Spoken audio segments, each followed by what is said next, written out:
अस्सलाम वालेकुम ji, welcome back to my channel. मैं हूँ रुज़ीना मसर और आप देख रहे हैं फूड लवर्स। आज मैं आपके लिए आलू प्याज की क्रिस्पी पकोड़ों की रेसिपी लेकर आई हूँ। आप जब भी पकोड़े बनाते हैं आपके पकोड़े अंदर से कच्चे और बाहर से सख्त क्यों रह जाते हैं, और साथ ही फ्राई होने के बाद पकोड़े जो हैं क्रिस्पी होने की बजाय चीड़े से हो जाते हैं, सख्त से हो जाते हैं। ये ऐसा क्यों होता है? ये सारी प्रॉब्लम्स का हल आज आपको इस वीडियो में मिलेगा, तो वीडियो को मुकम्मल वॉच कीजिएगा।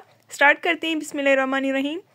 सबसे पहले हमें पकोड़ों के लिए चाहिए होंगे आलू। आलू जो है 3 बड़े साइज के मैंने चौरस काट लिए हैं, और मोटा मोटा सा प्याज काट लिया एक बड़े साइज का, और 4 से 5 मोटी कटी हुई हरी मिर्चें। साथ ही इसमें ऐड करेंगे थोड़ी सी पालक, और जाएगा इसमें फ्रेश कटा हुआ हरा धनिया, और साथ ही इसमें शामिल कर देंगे कुछ और इंग्रेडिएंट। इसमें शामिल करेंगे तकरीबन 7 टेबलस्पून से 8 टेबलस्पून जो है वो बेसन के हैं, और साथ ही इसमें शामिल करेंगे गंदम का घर का जो आटा होता है ना, वो आटा इसमें ऐड करेंगे 3 टेबलस्पून। इससे ये होगा कि हमारे पकोड़े जो हैं वो बहुत ही क्रंची और क्रिस्पी बनेंगे।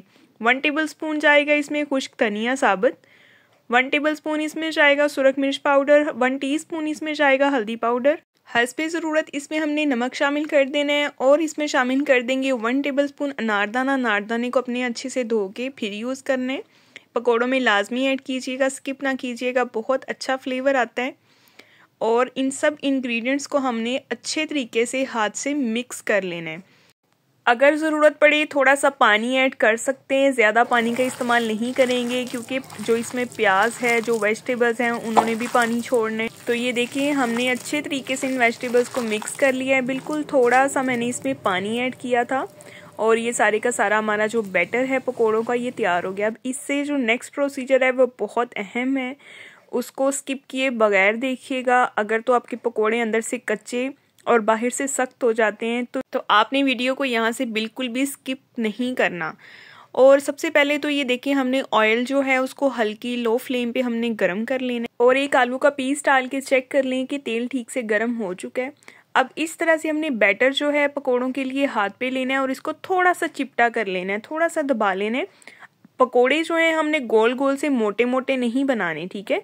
हाथ पे जब बैटर लेना है उसको थोड़ा सा दबा के चिपटा कर लेना है, और फिर उसको हमने तेल में शामिल करना है। जब तेल में इसको ऐड कर देंगे तो इसके बाद हमने फ्लेम जो है वो लो टू मीडियम कर देनी है, ताकि हल्की आग पे जो है वो पकोड़े फ्राई हों। इस बात का आपने ख्याल रखना है कि तेल को इतना ज़्यादा गर्म नहीं कर देना कि जैसे ही हम इसमें पकोड़े डालें पकोड़ों को फ़ौरन से कलर आ जाए। आपने हल्की आग कर देनी है, तेल को बहुत ज़्यादा गर्म नहीं करेंगे, नॉर्मल सा गर्म करेंगे।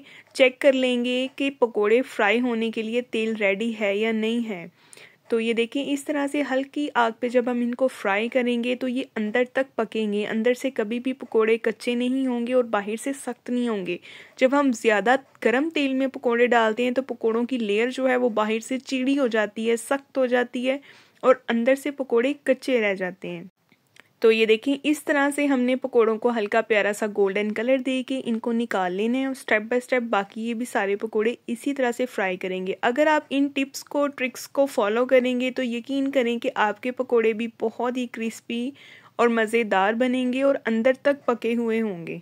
और दोबारा से पकोड़े फ्राई करने के लिए इसमें मिक्सर डालते जाएंगे। तो ये देखें वही रिपीट में आपको बात कर रही हूँ कि आपने मिक्सर को थोड़ा सा हाथ पे फ्लैट कर लेना है और फिर इसमें शामिल करना है। और अगर आपको वीडियो पसंद आ रही है तो इसको अपने प्यारों से शेयर करना ना भूलिएगा, चैनल को सब्सक्राइब कीजिएगा, और वीडियो पसंद आई है तो वीडियो को भी लाइक कीजिएगा। ये आपका प्यार होता है, आपकी मोहब्बत होती है कि हम आपके लिए अच्छा काम करें। तो ये देखें बहुत ही मज़ेदार से कुरकुरे से क्रिस्पी से हमारे पकोड़े बन के रेडी हो गए हैं। अगर आप इसके साथ इमली की चटनी की रेसिपी देखना चाहते हैं तो वो भी मैंने आपसे शेयर की हुई है। आप मेरे चैनल पे विजिट करिए, वहाँ पे आपको इमली की बहुत ही मज़ेदार सी चटनी की रेसिपी मिल जाएगी। वो भी पकोड़ों के साथ, समोसों के साथ, सभी चीज़ों के साथ आप रमज़ान के लिए बना के फ्रीज़ कर सकते हैं। बहुत अच्छी बन के तैयार होती है।